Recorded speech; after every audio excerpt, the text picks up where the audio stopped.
tudo bem? O meu nome é Eduardo Maciel. Eu serei o professor de vocês nessa disciplina de Hamartiologia, o estudo, a doutrina do pecado.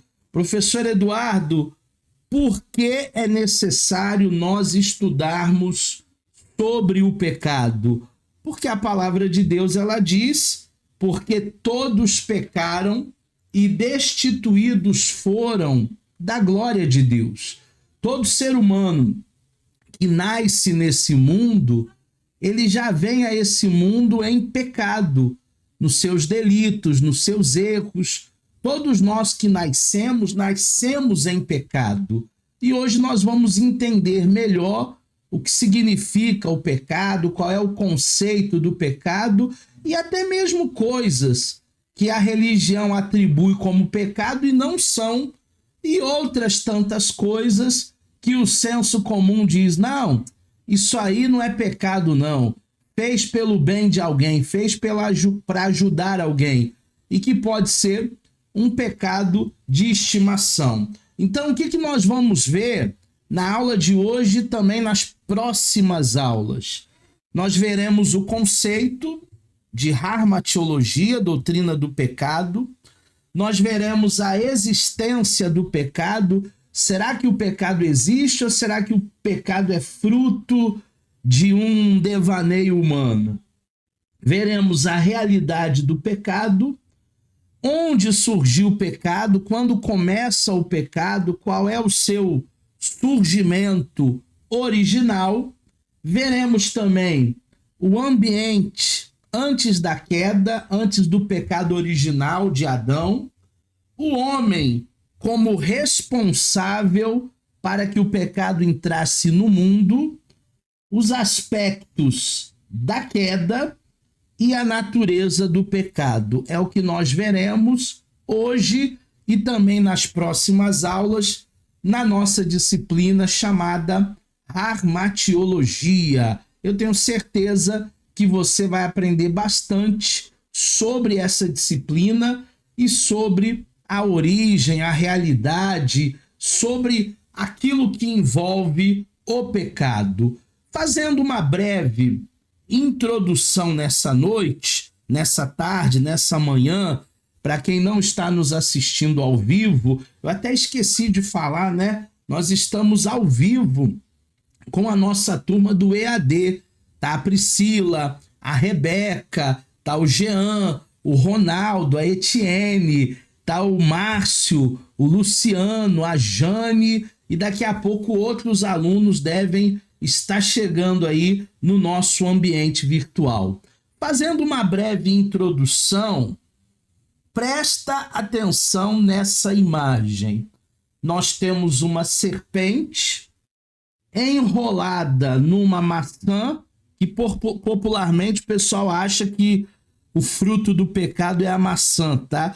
Mas é só simbólico, é só para você lembrar que isso representa o pecado, não é propriamente a maçã.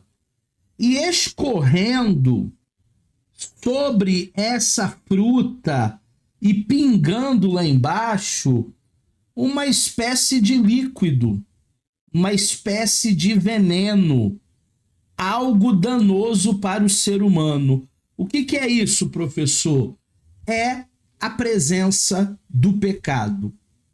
É o ser humano que deixou tudo aquilo que Deus tinha preparado, que era muito bom, que era perfeito, que era o Éden, o paraíso.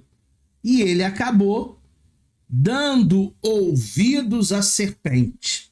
Então, essa imagem que eu trouxe hoje aqui para nós, ela representa muito, dentro da Hamartiologia, todos os aspectos que envolvem o pecado.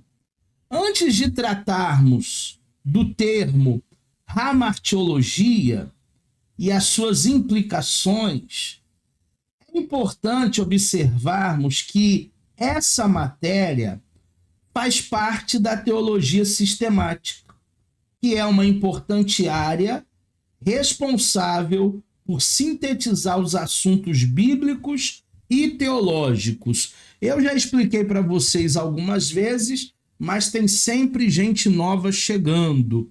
Que a teologia sistemática, ela setoriza, ela coloca em gavetas, ela faz uma arrumação, uma sistematização de todos os principais assuntos da teologia. É como você arrumar lá o seu computador em várias pastas.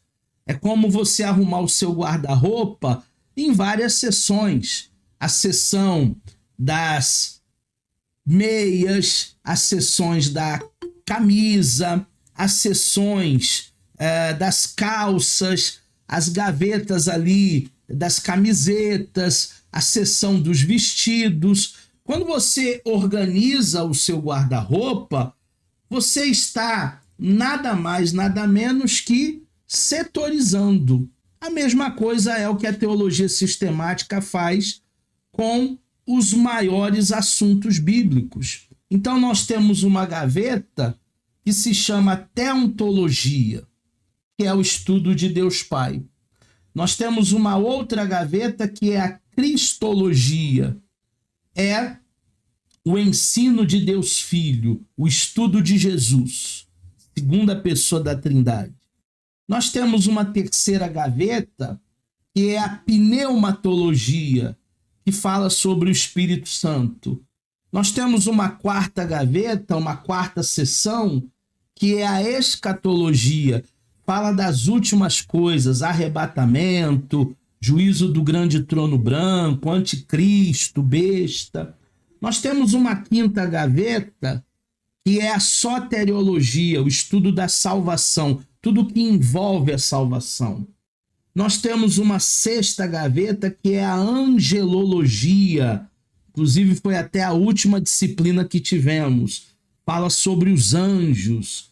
E temos hoje, a partir dessa primeira aula, a harmatiologia, que é o estudo, que é o ensino do pecado. Aqui faltam duas sistemáticas, tá? Falta a antropologia, que é o estudo do homem, e a eclesiologia, que é o estudo da igreja. Essas duas sistemáticas nós vamos estudar no curso de bacharel. Quando você chegar no bacharel, você vai estudar com a gente o ensino da igreja, a doutrina da igreja, também a antropologia teológica, além do grego, além do hebraico, além da exegese. A gente vai estudar muita coisa ainda no nosso segundo nível, que é o nível do bacharelado. Seu estudo é extremamente importante, pois uma vez que esta é a doutrina do pecado, a harmatiologia, torna-se indispensável para todos os assuntos além desse. Soteriologia, por exemplo, é a doutrina da salvação, o que levanta a questão: ser salvo do quê? Ser salvo para quê? Ser salvo por quem? Ou por quê? O homem deve ser salvo, pois ele encontra-se numa condição de perdição. É aí que entra a doutrina do pecado. No início da aula eu disse que todos pecaram e destituídos foram da glória de Deus. Se não houvesse a existência do pecado, não haveria necessidade da salvação. Não haveria necessidade nem de um Salvador. Por que nós falamos de salvação? Porque o pecado entrou no mundo. E como o texto que o apóstolo Paulo escreveu, se pelo primeiro Adão o pecado entrou no mundo, agora seria uma questão de justiça o segundo Adão, homem perfeito, Jesus Cristo, tirar o pecado do mundo. Então foi justamente o que aconteceu. O pecado entra pela falha de Adão, mas nós somos remidos também do pecado através da cruz de Cristo. Essa disciplina, ela está em sintonia com a soteriologia. Essa sintonia só existe soteriologia porque existe o pecado, existe harmatiologia. Se não houvesse pecado, não haveria nem necessidade do Salvador. Quais são os objetivos dessa disciplina que começa hoje? O primeiro objetivo: conhecer a doutrina do pecado e suas implicações. Uma certa vez, Deus falou com Caim antes mesmo dele ter feito a besteira de matar o irmão Abel. Caim, Caim, o pecado jaz à porta. Existem pessoas que acham que o pecado ele não tem consciência nenhuma, consequência, melhor dizendo. Alguns pecam sem consciência também. Mas tem gente que acha que o pecado ele não tem nenhum tipo de consequência. Todo pecado traz uma fatura. O salário do pecado é a morte. Todo pecado traz uma consequência. Tem as suas implicações. E é isso que nós vamos conversar nessas próximas aulas. Número 2. Identificar os grandes prejuízos causados pela desobediência do primeiro casal.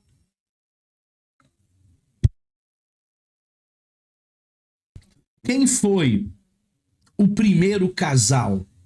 Adão e Eva. O casal que Deus colocou lá no paraíso para serem fecundos, para procriarem, para frutificarem. Mas esse casal, em desarmonia com Deus, acabou pecando. Número 3. Saber as principais divisões desta doutrina. A doutrina do pecado, ela se subdivide em alguns momentos. O período da inocência antes da queda, o período da consciência após a queda. Nós temos todos os períodos bíblicos até a crucificação, o Cordeiro de Deus tirando o pecado do mundo, e por fim haverá o milênio e depois a eternidade. Então nós veremos as principais divisões da harmatiologia. E ainda o que realmente significa a queda da raça humana e suas implicações. O que realmente é viver separado de Deus, longe de Deus. Porque tem pessoas que acham assim, todo mundo vai morrer, não importa se é em pecado ou com pecado ou sem pecado, todos nós vamos morrer. Sim, fisicamente falando, mas espiritualmente a pior morte não é essa. A pior morte é a separação de Deus eternamente. E o pecado faz isso com o ser humano. Separa o homem eternamente de Deus. A existência do pecado, será que o pecado existe? Ou será que o pecado é uma produção da mente humana que é muito fértil? Será realmente que o pecado existe? É real? Ou será que isso é um mecanismo de defesa? Em Gênesis capítulo 4, verso 7, na sua Bíblia diz: se bem fizeres, não é certo que serás aceito? E se não fizeres o bem, o pecado jaz à porta. E sobre ti será o seu desejo, mas sobre ele deves dominar. Era Deus falando exatamente com Caim, que ele deveria domar o seu desejo, a sua raiva, a sua inveja, a sua competição e ele deveria fazer bem as ofertas, os sacrifícios a Deus. Porque tem ser humano movido por um pecado que ele nem faz o melhor, e quando ele vê outra pessoa fazendo o seu melhor, ele fica com raiva. Movido pelo pecado, começa uma competição, começa um sentimento de inveja. É a síndrome de Caim. Hebreus capítulo 12, versículo 1, diz que nós também estamos rodeados por uma tão grande nuvem de testemunhas, os heróis da fé. Livremo-nos de tudo que atrapalha, livremo-nos de todo o embaraço e do pecado que nos envolve, que tão de perto nos rodeia, e corramos com perseverança a corrida que nos é proposta. Então o pecado existe, o pecado está aí, nos atrapalha, nos atrasa. Tem pessoas que poderiam estar muito melhor na vida se os embaraços do pecado, se os entraves dos erros, das cabeçadas que já deu na vida, não tivessem lhe atrasando. O pecado, ele atrasa a vida do ser humano. E nós estamos rodeados de testemunhas, né? Que olham para a minha vida e dizem assim, ué, mas não é cristão? Mas não é crente? Primeira indagação é sempre essa. O mal e o pecado, eles não estão longe de nós. O mal e o pecado, eles encontram-se dentro do próprio homem. Existem pessoas que acham que o pecado está longe dela. Ah, eu estou aqui em casa e o pecado está lá na praia. Não. O pecado, ele habita dentro de um ser humano que não sabe, que não consegue dominá-lo. Da mesma forma, não se deve pensar o pecado como algo involuntário ou uma mera ausência de bondade. O pecado, na verdade, ele é ativo e também voluntário. Ah, mas eu não resisti. A carne é fraca. Já ouviu essa conversinha? A carne é fraca, eu não aguentei. Também, né, professor? É homem. Ué, só o homem é tentado, as mulheres não são tentadas? Gente, isso é um mito. Essa história de dizer é homem, não existe isso aí. Da mesma maneira que os homens, eles são atraídos, engodados pelo pecado, as mulheres também o são. O pecado não é você ser tentado. O pecado é você ceder às tentações, cair em tentações. Então, por esses dois textos bíblicos de Gênesis, Deus falando com Caim que o pecado jaz à porta, que o pecado estava perto dele, e o texto de Hebreus, aonde o autor de Hebreus diz que há uma grande testemunha olhando para as nossas obras e que nós devemos deixar todo o embaraço, todo o pecado que tão de perto nos rodeia. Nós podemos entender que o pecado existe. O pecado está dentro do ser humano. O ser humano, ele foi concebido em pecado. É um estigma desde o Éden, desde o primeiro casal. Existem pelo menos 3 tipos de provas sobre a existência e a realidade do pecado para aquelas pessoas que se julgam cientistas ou livre pensadores e dizem que o pecado não existe. Existe uma prova física, existe uma prova moral e existe uma prova psicológica. E nós vamos ver cada uma delas com detalhes.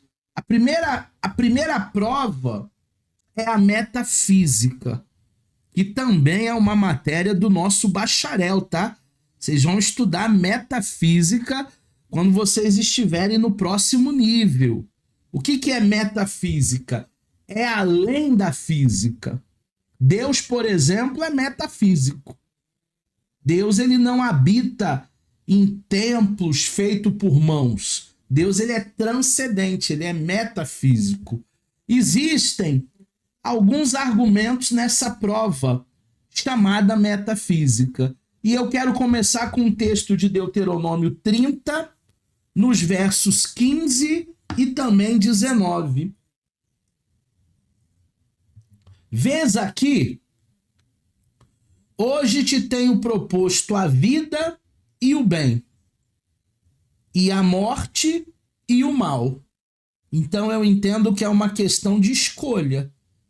Você pode escolher a vida e o bem, mas você também pode escolher a morte e o mal.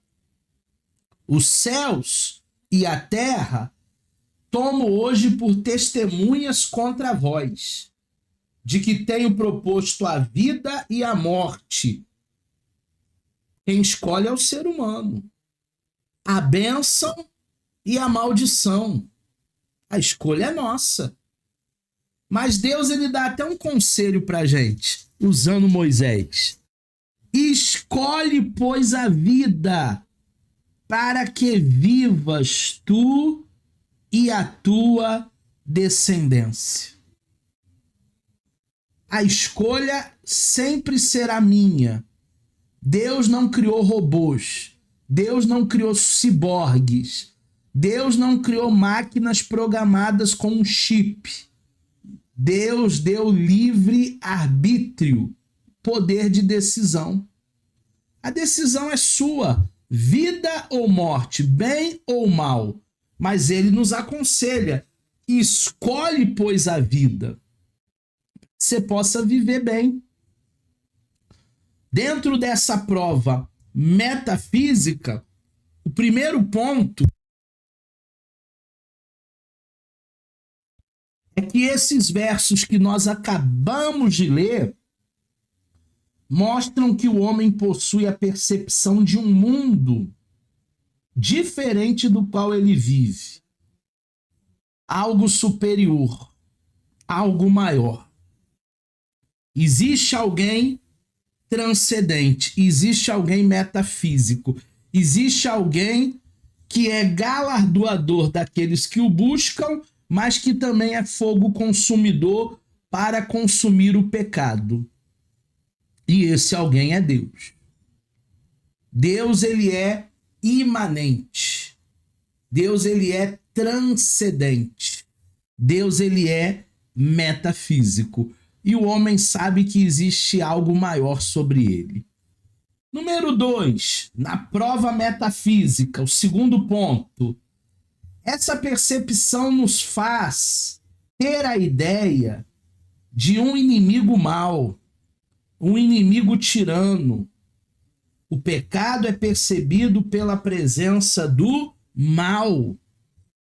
A antiga serpente lá do Éden, que influenciou Eva, dizendo: aquilo que Deus falou não é verdade. Ele não quer que vocês comam da ciência do bem e do mal, porque o dia que vocês comerem, vocês serão igual a ele, deuses. Gente, o mal é personificado na serpente. O mal é personificado na serpente. Não foi a primeira sessão espírita da face da terra, não.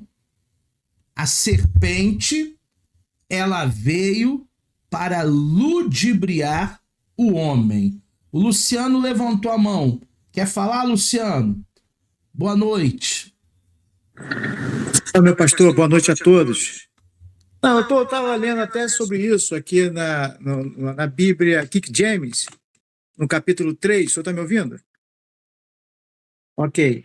No capítulo 3 da Bíblia King James, é sobre a serpente. E essa é a minha dúvida que surgiu. Aí o senhor acabou de falar aí que foi a personificação de Satanás, no caso do diabo, na serpente. Mas aqui na Bíblia diz que, no capítulo 1, capítulo 3, versículo 1, diz que a serpente era a mais astuta de todos os animais do campo. Ou seja, a serpente era um animal e mais astuto do campo, na qual Yahvé, Deus, criou. Então, é literal a serpente dizer que a serpente falava ou dizer que a serpente, na personificação do diabo, foi criado por Deus também? Esse mal foi criado por Deus? Ou esse mal ele surgiu de uma imperfeição na criação de Lucifer? Como é que o senhor pode me dizer sobre esse assunto aí? Parece que um está interligado no outro. Vamos lá. São duas questões. A primeira questão é que Eva não estranha quando a serpente começa um diálogo com ela. Se fosse qualquer um de nós aqui e o seu cachorro começasse a falar, você ia expulsar o demônio. Espírito imundo, sai do meu cachorro. Essa é a primeira questão. Provavelmente os animais falavam antes do pecado. A Bíblia não diz, por isso é uma especulação, mas não causou nenhuma estranheza em Eva. A segunda questão é o problema do mal. Deus fez o diabo? Não. Deus fez Lúcifer, um anjo de luz. Mas ele se corrompeu. Ah, mas como é que ele se corrompeu se ainda não havia pecado? Ele mesmo criou esse sentimento, esse mal. Ele deixou-se levar pela ganância, deixou-se levar pela vaidade de querer ser maior do que o Criador. E aí o pecado entra na vida de Lúcifer, mas Lúcifer é aquele que, quando vai ser mandado embora de uma empresa porque fez besteira, ele diz assim: eu vou, mas eu não vou sozinho não, eu vou levar um montão comigo. E aí ele tentou entrar no mundo por uma disputa com o próprio Deus, porque o ser humano foi feito imago Dei, imagem e semelhança do Criador, e tudo que lembra as obras de Deus, Lúcifer tem raiva. O inimigo veio para roubar, para matar, para destruir. Então agora, o objeto de desejo é destruir o ser humano. E aquele casal estava no Éden na sua inocência, mas não foram, digamos assim, inocentes ao tomar a decisão do fruto. Porque Deus já tinha avisado a eles: o dia que vocês comerem, vocês irão morrer. Eles eram inocentes, mas não desavisados. Então esse é o grande problema do mal que nós temos na teologia. O mal entra em Lúcifer e a partir de Lúcifer vem as tentações lá no Éden, quando ele quer estragar tudo aquilo que Deus fez. E até hoje ele quer descaracterizar a vida do ser humano trazendo o pecado. Esse é o poder do pecado. O poder do pecado é a descaracterização, a destruição de tudo aquilo que Deus fez. Então nós temos aí a plena consciência de que existe um arqui-inimigo, um inimigo das nossas almas, que não é Lúcifer, mas é o próprio Satanás.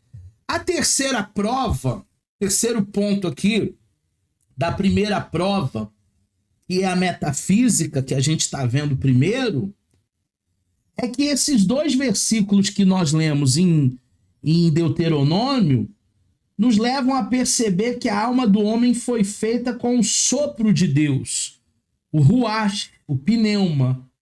E uma vez que o homem possui esse sopro, ele tem a capacidade de sentir, de aceitar ou até de rejeitar o pecado. Porque se o Espírito Santo ele habita em mim, ele me convence do pecado, da justiça e do juízo. Eu vou ter a consciência daquilo que é certo e daquilo que é errado. Porque até pessoas que nem da igreja são, e eu já ouvi muitas pessoas ímpias que dizem assim: eu sei que eu estou no erro, eu sei que eu estou errado, porque a consciência dói. Se a consciência dói, é algo metafísico, não é algo biológico, não é algo químico, é a consciência que está doendo em saber do lado certo e do lado errado e optar em estar trilhando caminhos errados. E o quarto ponto da prova metafísica é que a alma do homem tem a capacidade de discernir entre o bem e o mal. Portanto, como dizer que o pecado não existe? Se todo o mal que existe no mundo é fruto do pecado. Uma pessoa que acaba abusando sexualmente de uma mulher, de uma criança, praticando crimes horríveis, só pode ser o mal, só pode ser o pecado. Não há outra explicação para dizer, para provar como o ser humano consegue chegar a esse nível. Só pode ser o pecado. É a única explicação plausível que a gente tem de tanta maldade. A segunda prova é a prova moral. Tá vendo ali o bonequinho pesando na balança? Vamos pesar para o bem ou vamos pesar para o mal? Vamos pesar para o justo ou vamos pesar para o injusto? Vamos pesar para a honestidade ou vamos pesar para a desonestidade? Vamos pesar para a verdade ou vamos pesar para a mentira? Em todo tempo nós somos ali testados. 1 aos Coríntios 4:5. Portanto, não julguem nada antes da hora devida. Esperem até que o Senhor venha. Ele trará à luz o que está oculto nas trevas e manifestará as intenções dos corações. Nesta ocasião, cada um receberá de Deus a sua aprovação. Sabe o que eu entendo com esse texto? Que o ser humano geralmente é muito precipitado. Ele nem sabe se realmente alguém é homem de Deus, é mulher de Deus, e ele já fica propagando. Não, mas ele é muito usado por Deus, é um vaso de honra, precisa ver o que sai da boca dele. Você sabia que os falsos profetas também são eloquentes, persuasivos, têm o dom da oratória, manipulam uma multidão, fazem prodígios, fazem milagres. Gente, cuidado, a vovó já dizia, nem tudo que reluz é ouro. A gente precisa entender que para conhecermos alguém, por causa do pecado, leva um tempo. Nem todo mundo é amigo.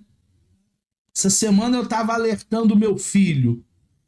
Ele está na faculdade no 2º período de medicina. E ele acha que as pessoas que ele conheceu ali são amigos para a vida toda. E eu estava alertando, não, são conhecidos, são colegas. O tempo vai dizer realmente se eles serão amigos. Os que se mantiverem firmes, até debaixo d'água, esse é amigo. Mas a maioria não, a maioria é colega de curso.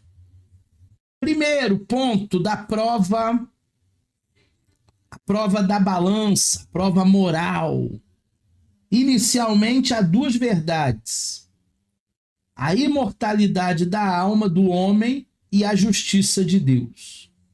Isso nos faz concluir uma realidade futura do homem e da manifestação do juízo de Deus. Porque um dia todas as nossas obras serão levadas para o tribunal de Cristo. E ali, se for palha, vai queimar. Se for feno, vai queimar. Nós precisamos ser um vaso de honra. Vai existir um juízo, que é o juízo do grande trono branco. A gente vai ver melhor isso em escatologia, que é a liberação dos galardões, é a liberação das recompensas, é a justiça de Deus para cada um de nós. Segundo ponto dessa prova moral que o pecado existe, a justiça de Deus exige que a virtude seja recompensada, galardão, e o vício seja punido, porque os vícios, eles se opõem às virtudes. E a pessoa muitas vezes tem um vício, tem um pecado de estimação e ela não quer largar. E a salvação, o evangelho, ele chega até nós através da renúncia. Evangelho é renúncia de uma vida pecaminosa, de uma vida errada. Paulo vai dizer em Efésios, aquele que furtava não furte mais. Aquele que mentia não minta mais.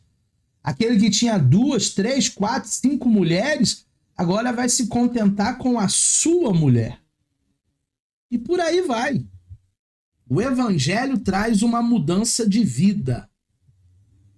Terceiro ponto da segunda prova, moral. A justiça de Deus clama por algo. Cada um seja tratado segundo as suas obras. Se as minhas obras aqui na terra foram boas, galardão, recompensa. Se as minhas obras aqui na terra foram más, punições. Então eu preciso também pesar quais são as minhas obras para com o meu próximo.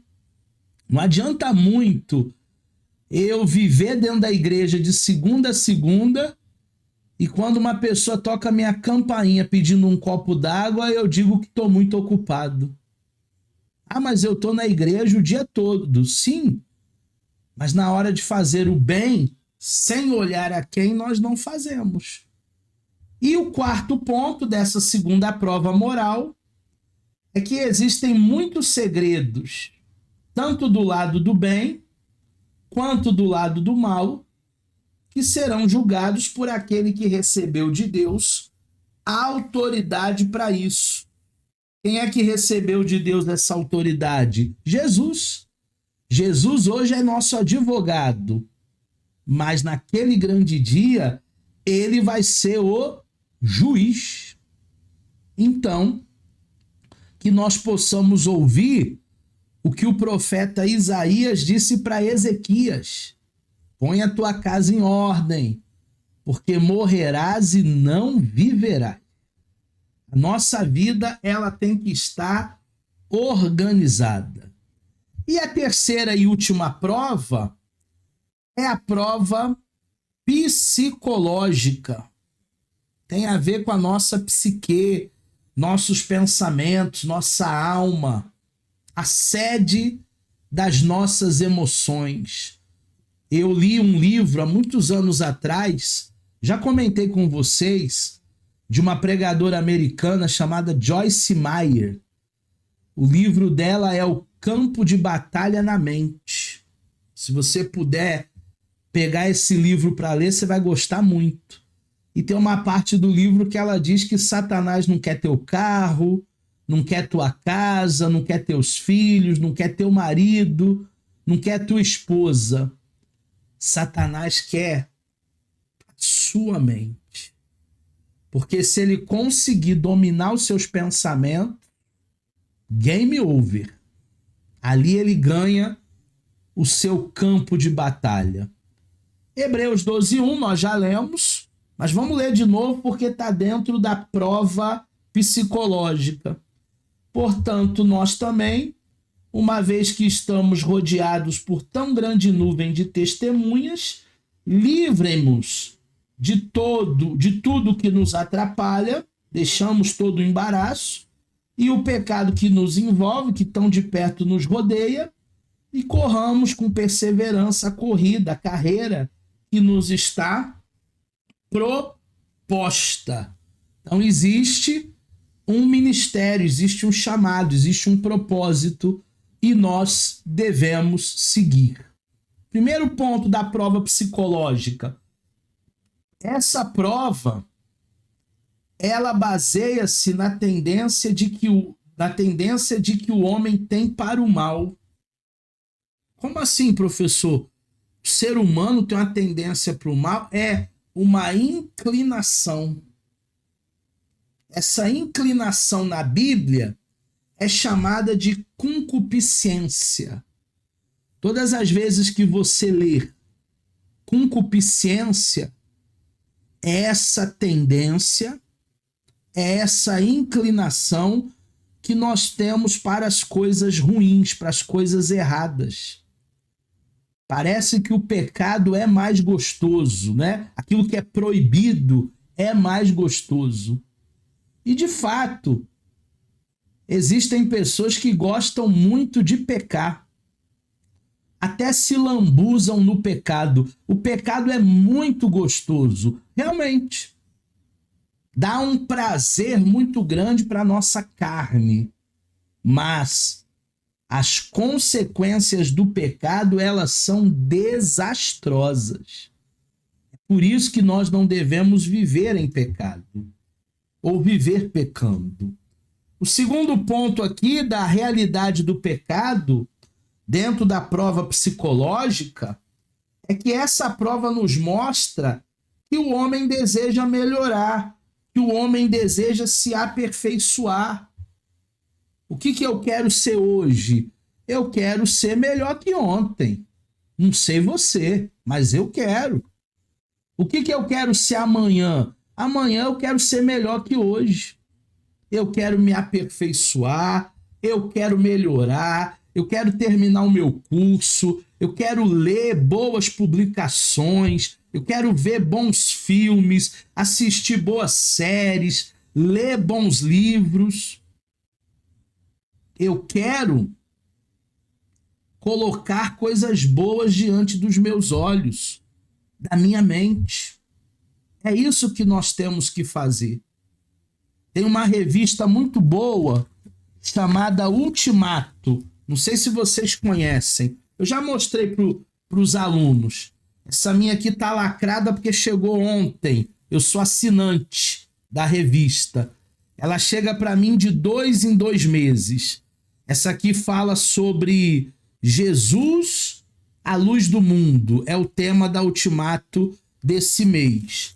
Do bimestre passado, deixa eu ver aqui, fala sobre a adolescência, online ou offline, adolescentes online ou offline.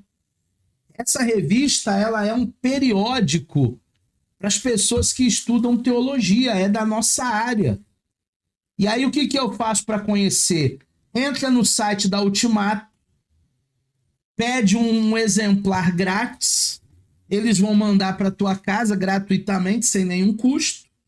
Se você gostar, você assina. Junto com o exemplar grátis, eles vão mandar um boleto também. Mas se você não pagar o boleto, você não está devendo nada. É só uma estratégia ali para você se tornar assinante. Então são essas coisas que a gente tem que consumir. Boa literatura, bons programas, bons filmes, boas séries.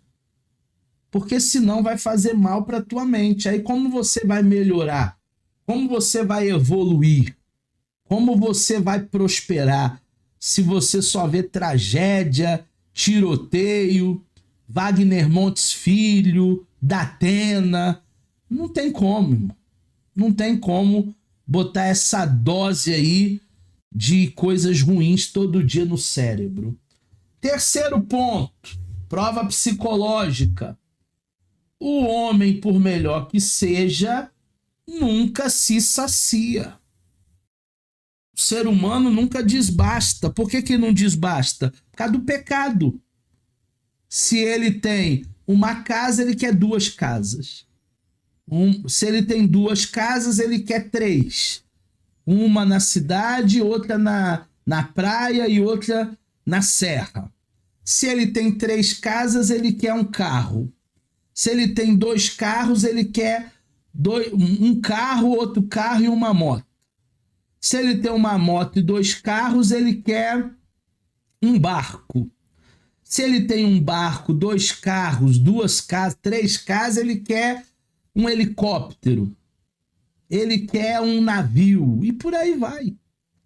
O homem não se sacia porque ele tem um vazio do tamanho de Deus, fruto do pecado. E o 4º ponto é que quanto mais nós avançamos, mais nós queremos avançar. Se olharmos para uma perspectiva de não desistir, tudo bem. Mas se olharmos para uma perspectiva de obstinação, ser obstinado por determinadas coisas, que no fim das coisas não tem valor nenhum, isso é o pecado. É o pecado que diz não, que não diz basta, é o pecado que parece que quanto mais a pessoa tem, mais a pessoa quer. É muito difícil um ser humano dizer, como Moisés disse para o povo lá antes da construção do tabernáculo: chega, tá bom, já temos recurso suficiente, não tragam mais ouro, não tragam mais prata, não tragam mais nada. É muito difícil, porque por causa do pecado o ser humano quanto mais tem, mais ele quer. É uma ganância desmedida. Vamos falar agora sobre a realidade do pecado. É o nosso último tema da aula de hoje e depois desse tema nós continuaremos na próxima aula, na aula de número 2. Negar a existência do pecado é negar a própria palavra de Deus. Se você diz para mim, eu não acredito que pecado existe, você está negando a Bíblia, porque a Bíblia diz que pecado existe. Redenção, justificação, salvação, todas essas doutrinas bíblicas levam à conclusão da doutrina do pecado.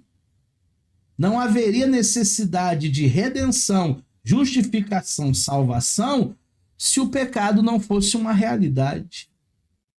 Em toda a Bíblia, há informações sobre essa triste realidade e história humana. Essa triste realidade, vírgula, e a história humana segue o mesmo princípio. Sabia que mudam-se os personagens, mas o enredo é o mesmo? Sabia que os atores eles mudam, mas parece que você está vendo o mesmo filme? De corrupção, de mentira, de exploração. Os personagens eles mudam. Geração vai, geração vem. Mas por causa do pecado, os erros, as coisas erradas, o mal que Deus disse para Caim: pecado jaz à porta, negão. Ele existe. E ele sempre vai existir até o dia que o Senhor voltar para arrebatar o seu povo, levar a sua igreja. Após pecar, o homem tornou-se dotado de uma consciência sensível ao pecado. Ele sabe a realidade dos seus erros, a realidade dos seus deslizes. Cada vez que ele comete uma transgressão, ele sabe que o fez, de forma que os seus erros são conscientes. Eu não acredito em alguém que diga para nós que fez algo muito errado com alguém, mas que foi envolvido, que foi enganado, que não sabia o que estava fazendo. Gente, não existe mais ninguém inocente nesse mundo. Até as crianças, na nossa época, que eram inocentes, por causa dessa praga chamada internet, TikTok, as crianças perderam a sua pureza. Tô mentindo? As crianças perderam a sua ingenuidade. Cada vez mais cedo a criança está sendo despertada, até para sexualidade. Então, é muito difícil hoje nós encontrarmos alguém que pecou e não sabe que pecou, porque nós temos consciência. A não ser que seja alguém deficiente, alguém que tenha um problema patológico, uma esquizofrenia, uma bipolaridade. Aí alguém que tem um problema psíquico pode ser que esteja surtado ou fora de si. Mas a maioria do ser humano sabe, tem consciência das suas transgressões. Quando o homem erra, isto é, quando ele comete um delito, sua tendência é tentar resolver as coisas à sua maneira. Ser humano tem dessas. Ele quer colocar panos quentes. Ele quer tapar o sol com a peneira. Ele quer enxugar gelo. Ele quer esconder da família toda. Ó, não fala com a tua tia. Não fala com a tua prima. Não adianta querer resolver da sua maneira. As consequências do pecado, uma hora ou outra, vão aparecer. Não existe nada, absolutamente nada em oculto que não venha a ser revelado. No relato de Gênesis, lá com Adão e Eva, esconderam-se da voz de Deus. Adão, onde é que você está, Adão? Cadê você, Adão? E Adão estava escondido atrás de uma árvore, porque ele percebeu que estava nu. Senhor, nós estamos aqui escondidos porque nós estamos nus. Ué, mas você sempre esteve nu na minha presença. Não havia maldade, não havia pecado, mas agora o conhecimento do bem e do mal entrou. Acabou a inocência. Quando Deus conversa com o casal, ambos tentam aplicar um ao outro a sua responsabilidade, buscando ocultar a prova de seu delito, uma característica da consciência moral. Adão, Adão, o que você fez, cara pálida? A mulher que tu me deste. Uma tendência de se eximir da culpa. É como se acontecesse algo onde a culpa fosse minha e eu dissesse aqui na aula, não, foi o Jean. Aí o Jean, não, foi a Jaqueline.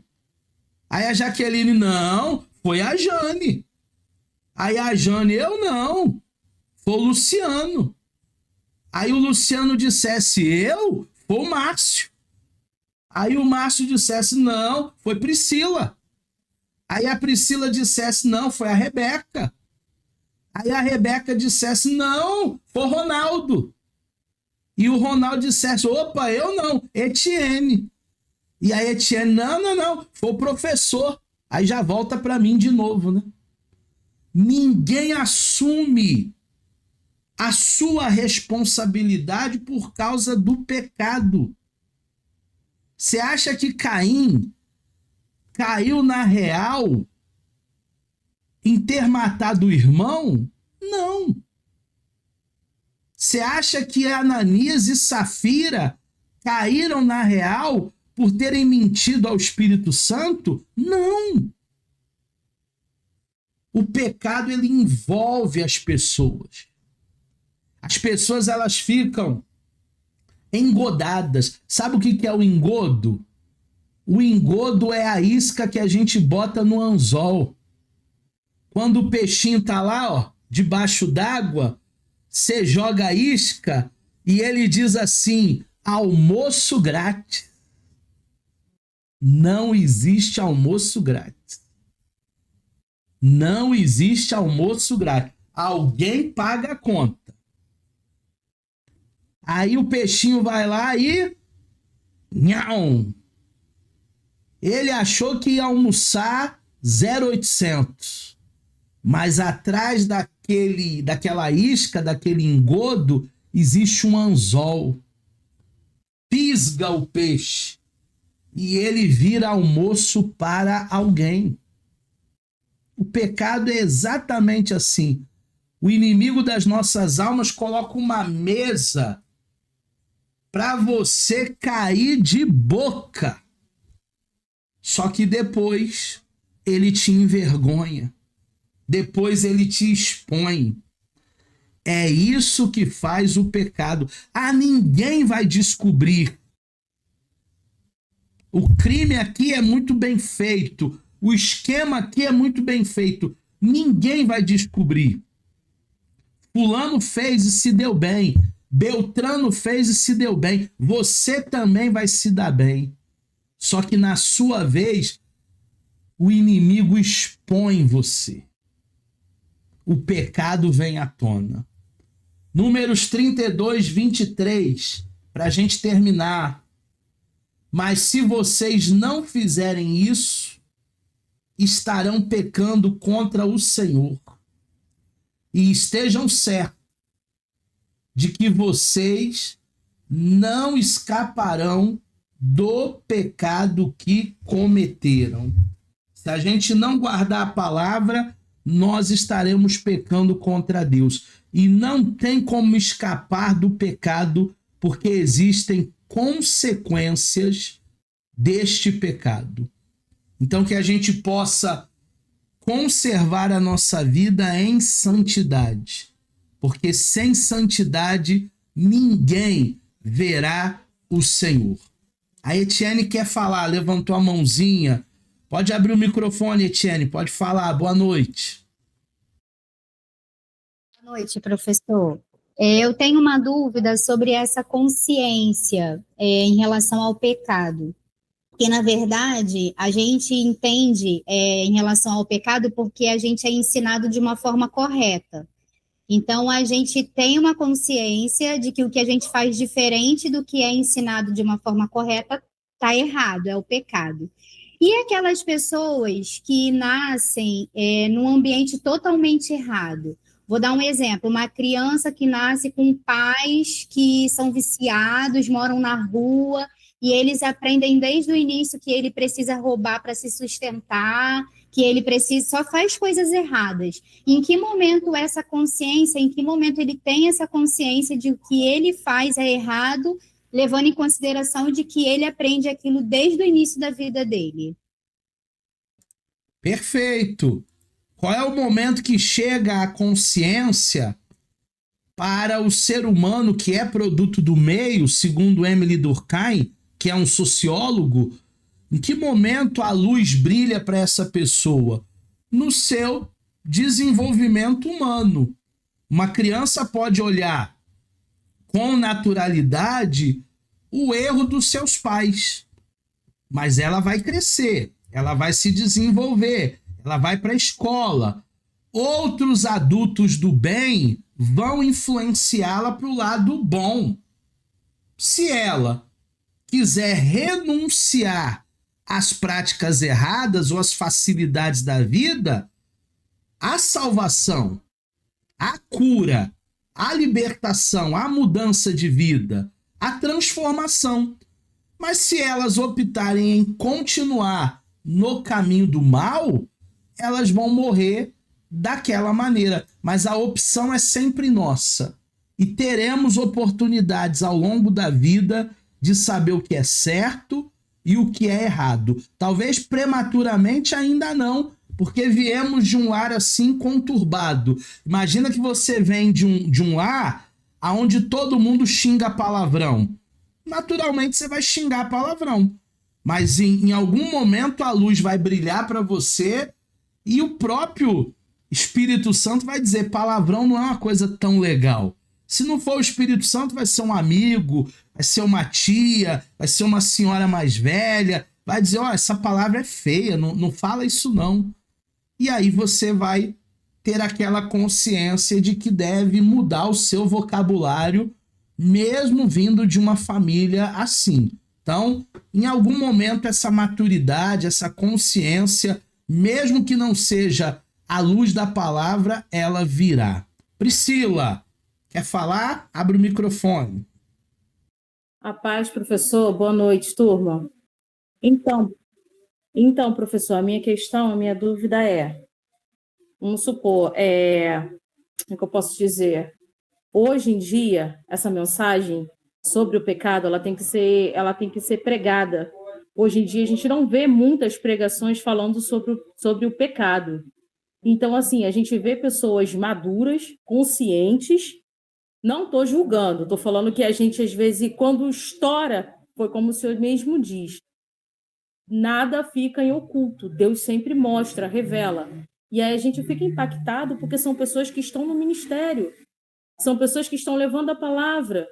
Esses dias mesmo eu estava acompanhando uma matéria no YouTube de um pastor que aí ele estava não sei quantos anos exercendo a função de uma igreja na frente de um ministério, pastoreando pessoas, almas, e aí veio à tona porque a mulher chegou lá, a suposta amante, que já tem uma família com ele, explanando tudo o que ele fazia. Ou seja, o pecado precisa ser abordado de forma profunda, precisa ser abordado de forma com sabedoria à luz da palavra, para que isso não aconteça, porque o pecado mata ministério. A gente está vendo muitas pessoas com o seu ministério mortos nos seus próprios pecados, porque vivem, aí quer pregar, sendo que está no próprio pecado.